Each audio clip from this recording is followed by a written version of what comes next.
اور دوسری بات، مفتی طارق مسعود صاحب ادھر آئے تھے، وہ بات میں نے کرنا تھی۔ مفتی طارق مسعود صاحب کی میں پرسنلی رسپیکٹ کرتا ہوں، میں کراچی گیا، انہوں نے بڑی ماشاءاللہ خدمت کی، اللہ ان کو جزائے خیر دے، بہت اچھے انسان ہیں۔ مگر مفتی طارق مسعود صاحب جب ادھر آ رہے تھے، اس سے پہلے پلاننگ ہو رہی تھی، مجھے بتا دیا گیا تھا مفتی صاحب آ رہے ہیں۔ تو ادھر جیلم کے علماء نے مجھے کہا تھا، کچھ علماء نے، میں نام نہیں لوں گا، کہ آپ ان کو منع کریں کہ وہ نہ آئیں۔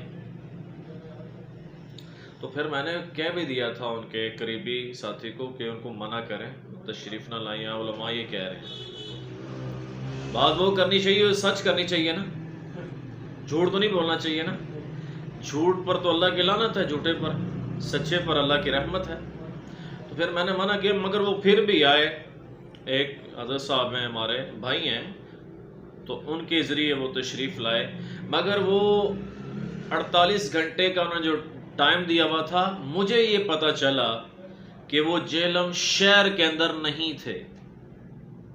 وہ جیلم شہر کے اندر نہیں تھے۔ انہوں نے کہا تھا میں جیلم شہر میں ہوں، 48 گھنٹے کا ڈیوریشن ہے، تو ان کا کلپ آنا چاہیے۔ اچھا ایک بات بتا دو، یہاں میں محمد علی مرزا صاحب کی حمایت نہیں کر رہا، میں نیوٹرل ہو کے بات کر رہا ہوں۔ مفتی صاحب یہاں نہیں تھے، مجھے پتہ چلا وہ سیالکوٹ گئے ہیں، کھاریاں والی سائڈ گئے ہیں، اور یہاں ٹلہ والی سائڈ گئے ہیں۔ جیلم شہر کے اندر وہ نہیں تھے 48 گھنٹوں میں۔ جو ان کی ویڈیو بنی ہے، اس کے بعد پھر جو ویڈیو بنی ہے، تو یہ ایک ساتھی مجھے بتا رہے تھے اپنے ہی کہ یہ سارا پری پلان تھا، پری پلانٹڈ تھا یہ سارا۔ کیونکہ میں نے جب مفتی طارق مسعود صاحب کے ایڈمن صاحب سے بات کی، میں ان کا نام نہیں لوں گا، تو انہوں نے کہا کہ ہمیں خود نہیں پتا کہ مفتی صاحب چلے گئے ہیں، اور وہ کہہ لیں کہ مفتی صاحب کی عادت ہے وہ بغیر بتائے یوں چلے جاتے ہیں۔ تو میں نے کہا ایسے نہیں ہونا چاہیے، مناظرے ایسے تھوڑی ہوتے ہیں۔ پھر ان کے بارے میں یہ کہا جا رہا ہے کہ ان کی فتح ہوئی ہے مفتی صاحب کی، تو مفتی طارق مسعود صاحب کی یہ فتح نہیں ہے میرے بھائیوں۔ یہ محسوس نہیں کرنا مفتی صاحب نے یا کسی بھائی نے۔ فتح تو تب ہوتی ہے کہ جب مناظرہ ہوتا ہے، اور جب عوام فیصلہ کرتی ہے، ٹھیک ہے، نیوٹرل بندہ فیصلہ کرتا ہے، تو پھر فتح ہوتی ہے۔ فتح ایسے تھوڑی ہوتی ہے۔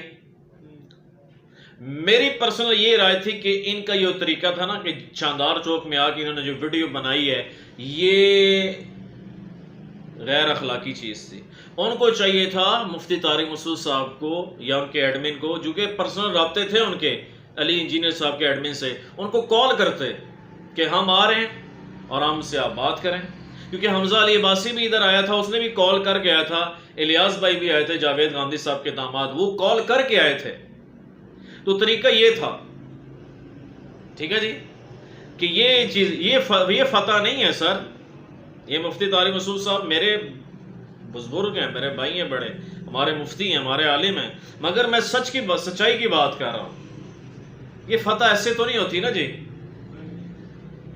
ون سائیڈڈ فیصلہ کر کے فتح تھوڑی ہوتی ہے۔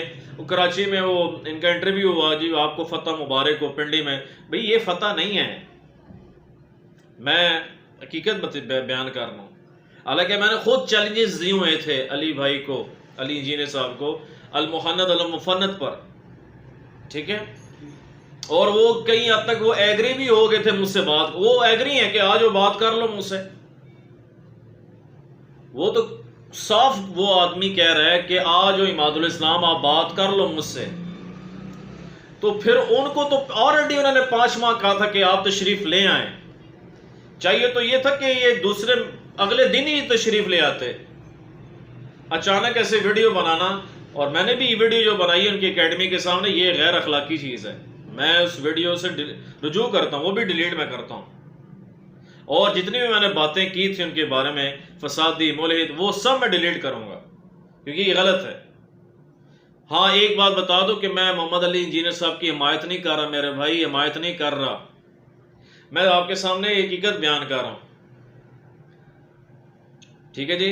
تو یہ فتح نہیں ہے۔ دوسری بات یہ تھی کہ مفتی طارق مسعود صاحب نے پھر جاتے ہوئے یہ ویڈیو بنائی ہے، تو مجھے اپنے ان کے ساتھی کہہ رہے ہیں کہ مفتی صاحب، میں نے کالز کی جس نمبر پر مفتی صاحب نے دیا ہوا تھا، مولا صاحب کا، ہمارے بھائی ہیں، میں ان کی عزت کرتا ہوں، تو ان کا نمبر، وہ میرا بھی نمبر نہیں اٹھا رہے تھے، اور مجھے پتہ چلا کہ علی بھائی نے بھی، علی انجینئر صاحب نے بھی کالز کی، ان کا نمبر نہیں اٹھایا، اور بھی ساتھیوں نے کالز کی، نمبر نہیں اٹھایا. میں نے خود کال کی ہے، میرا تو اٹھا لیتے، نمبر ریسیو کر لیتے. یا میں نے پھر اور دوستوں کو جو ان کے ساتھ تھے، میں ان کا نام نہیں لوں گا ابھی ادھر کیمرے پر، میں نے ان سے بھی رابطہ کیا ہے، انہوں نے نمبر نہیں اٹھایا. اور میری ملاقات، مجھے مولوی صاحب نے کہا تھا آپ کی ملاقات کراتے ہیں، میں اسے ملاقات میں تھا، میں کہ یار چلو اچھی بات ہے، اتنی دور سے تشریف لائیں. تو انہوں نے میرے مہمان مانی ہماری کی ہے. ویسے بھی کوئی عالم مفتی ہے تو اس کی مہمان ہے تو اس کی زیارت کرنی چاہیے. تو ان میں سے کسی نے ملاقات نہیں کرائی، تو رات کو پھر مجھے کہتے ہیں بلا کر جی تسی گھر چلے جاؤ، ادھر کام جڑا لمبا ہی ہے. تو یہ بات ہے کہ جھوٹ نہیں بولنا چاہیے، کسی سے ہم جھوٹ نہ بولیں، ٹھیک ہے نا. جھوٹ جو ہے ہمیشہ نقصان کرتا ہے. سچ الصدق ینجی والکذب یہلک، سچ نجات دیتا ہے، جھوٹ ہلاک کرتا ہے. تو یہ ایسی بات ہمیں نہیں کرنی چاہیے کہ آپ مجھے بلا کے آپ کہیں جی ہوں گھر چلے جاؤ. میں تو مفتی صاحب سے پہلے بھی آلریڈی ملا ہوں، کراچی ملا ہوں، گجرانوالا ملا ہوں، لاہور ملا ہوں. میں تو 3 دفعہ ان کو مل چکا ہوں، 2 تو ویڈیوز میری ہیں، ان کے یوٹیوب چینل پر بھی ہیں. میں یہ چاہ رہا تھا کہ یار آئے ہیں چلو. ہاں یہ تھا مفتی صاحب کو بھی چاہیے تھا، مفتی طارق مسعود صاحب کو، آپ مجھ سے رابطہ کرتے اگر مناظرہ کرنا ہے تو. یقین مانے حالانکہ میں ان کے اگینسٹ ویڈیو چڑھا رہا تھا علی انجینئر صاحب کے، تو مناظرہ ہو بھی جانا تھا، مگر حکومت پاکستان نے بین کیا ہوا ہے. اور یہاں جامعہ، ایک مدرسہ نام نہیں لوں گا بس جامعہ ہی ہے، انہوں نے کہا تھا علماء نے کہ اس مناظرے میں ہم بالکل داخل اندازی نہیں کریں گے، یہ ہم سے ہمارا اعلان برات ہے. یہ مدرسے میں علماء کی میٹنگز ہوئی ہیں، جو مجھے علماء نے خود کہا ہے کہ یہ مناظرہ ہم نہیں اس میں ہماری کوئی یعنی کہ دخل اندازی نہیں ہے. تو پھر ایسے کیسے ہو سکتا ہے مناظرہ؟ ادھر علی جی سب کہہ رہے ہیں جو اپنے سی ٹی ڈی والے ہیں وہ جی مفتی صاحب کو تلاش کر رہے ہیں، مگر مفتی صاحب یہاں جیل اور شہر کی بات کر رہا ہوں نہیں تھے. کھانا انہوں نے کھایا ہے ادھر کسی کے گھر، کیونکہ وہ پکچرز آئی ہیں، ویڈیوز آئی ہیں، ٹھیک ہے، میں ان کے نام نہیں لینا چاہتا، مگر وہ ادھر نہیں تھے. اور یہ فتح نہیں ہے میرے بھائی. انہوں نے کہا میں 22 گھنٹے کا سفر کر کے آیا، کتابوں کا بورا اٹھا کے لایا. اور میں نے 48 گھنٹے پہلے یہ ریکارڈ کروایا تھا کہ میں اسپیشل کراچی سے جہلم آیا ہوں. اور آپ کو پتہ ہے جہلم کراچی سے 20-22 گھنٹے کا سفر ہے، کافی دور ہے جہلم. اور میرا مقصد صرف اور صرف انجینئر صاحب سے ایک محبت کے ساتھ ایک اچھے ماحول میں بات چیت کرنا تھا. کتابوں کا پورا بورا لے کر آیا تھا میں، لیکن بہت افسوس سے کہنا پڑتا ہے کہ اتنی زیادہ غیر ذمہ داری کا ثبوت دیا جس کی ہمیں توقع نہیں تھی. لوگ کہہ رہے ہیں فتح تھی، ان کے چہرہ پھر لٹکا ہوا کیوں تھا؟ انہوں نے اپنی انسلٹ کیوں فیل کی کہ میں اتنی بڑی شخصیت آیا اور انجینئر صاحب نے مجھے ملے؟ سر اسی وہ کاٹتے نہیں ہیں. لیکن مجھے افسوس ہے، واللہ میری کبھی خواہش نہیں تھی، اتنا سافٹ شکار میرے ہاتھ سے نکل گیا. لیکن وہ حرکت ہی ایسی کی کہ جس میں پھر انوالومنٹ دوسرے مسئلوں کی ہوگی، لیگل ایشوز انوالو ہو گئے، وہ میں پہلے بتا چکا ہوں. یہ ان کا سفید جھوٹ ہے کہ 22 گھنٹے کا سفر کر کے آئے. یہ بائی ایئر آئے ہیں، وہ 2 گھنٹے کا سفر ہے. سمجھ آئی؟ یہ جھوٹ بولا. 22 گھنٹے کا تو میرے جیسے غریبوں کا سفر ہوتا ہے نا. اور کہا جی گاڑی میں، وہ گاڑی اسلام آباد سے جہلم تک آئی تھی تو 1.5 گھنٹہ 2 گھنٹہ یہ لگا لیں، 4 گھنٹے کا ٹوٹل سفر ہے. پکڑے کیسے گئے یہ جب ایئرپورٹ اترے وہاں ہمارے اسٹوڈنٹس تو ہر جگہ بکھرے ہوئے ہیں، انہوں نے ان کو دیکھ لیا، پاس گئے. یہ سر ہمارا ہی حوصلہ ہے. میں نے سب کو کہا ہوا ہے کہ ہر بندے کی رسپیکٹ کرنی ہے. وہ مفتی صاحب کو ملے اور کہا کہ مفتی صاحب آپ اسلام آباد آئے ہیں تو پھر انجینئر صاحب سے ملیں گے. کہتے ہیں ان کو ساتھ ہی رنگ فاق ہو گیا کہ انہوں کس طرح پتہ لگ گیا. صاحب کشف تو نہیں کدھر انجینئر صاحب بندہ بھیجتا ہے انہوں نے، وہ ہر جگہ بندے بھیجے نے بھائی. پھر انہوں نے کہا مفتی صاحب آپ کے ساتھ سیلفی لینی ہے. انہوں نے سیلفی بھی لے لی اور وہ سیلفی انہوں نے ہمیں بھیجی ہوئی. تو پہلا جھوٹ یہ ہے کہ 22 گھنٹے کا سفر نہیں، 2 گھنٹے کا سفر. دوسرا یہ ساتھ ہی اس کے یہ جو انہوں نے کہا کہ بورا لے کے ہوں کتابوں کا. سر قرآن و حدیث سے دلائل دینے کے لیے بوروں کی ضرورت نہیں ہوتی، یہ بابوں کی کتابوں سے حوالے دینے کے لیے بوروں کی ضرورت ہوتی ہے.